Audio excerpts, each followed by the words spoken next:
Plant FAQs, Aristida purpurea. All about Aristida purpurea. AQ and AMP. A with Purpurea. Hi everyone, Purpurea here. Today we're diving into the world of a fascinating native North American grass, Aristida purpurea, also known as the purple threon. This resilient plant might seem unassuming at first glance, but it packs a surprising punch in terms of ecological value and adaptation. Let's answer some of the most common questions about Aristida purpurea. What is Aristida purpurea? Aristida purpurea is a bunchgrass, meaning it grows in clumps rather than spreading outwards. It's known for its distinctive seed heads, which inspired the common name threon. These seed heads boast 3 sharp awns, each capable of exceeding 4 inches in length. The grass itself is relatively short, with leaves reaching up to 6.5 inches. Its color can vary between green and purple, depending on the season and growing conditions. Where does Aristida purpurea grow? A true survivor, Aristida purpurea thrives in dry, open areas. Its range stretches across the western 2/3 of the United States, reaching into southern Canada and parts of northern Mexico. You'll find it most commonly on plains and prairies, where it can withstand harsh weather conditions. How does Aristida purpurea adapt to its environment? The purple threon is a master of adaptation.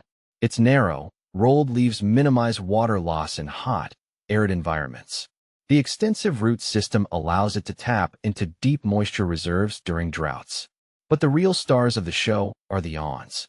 These sharp appendages not only help the seeds disperse by clinging to animals' fur, but they also play a role in water collection.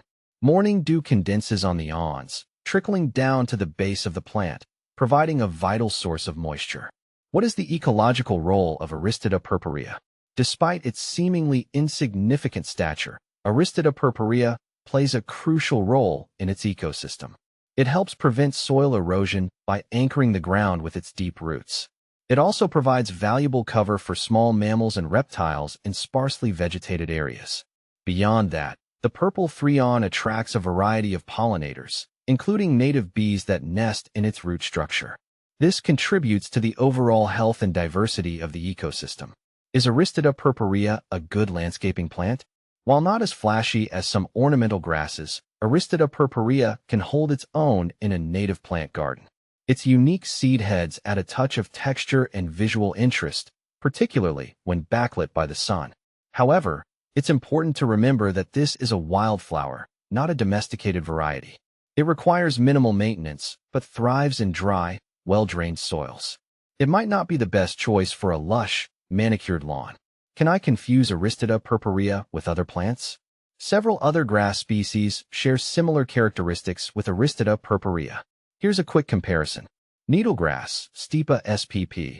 Both have sharp awns, but needlegrass tends to be taller and has a more open panicle flower cluster.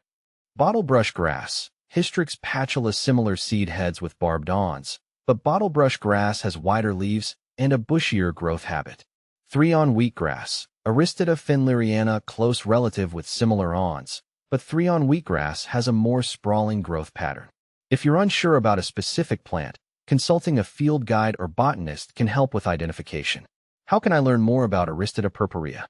There are many resources available to learn more about Aristida purpurea. Here are a few suggestions.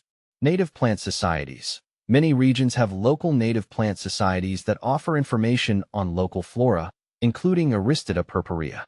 Online resources. The USDA Plants Database, https://plants.usda.gov, and reputable native plant websites offer detailed information on the purple threon.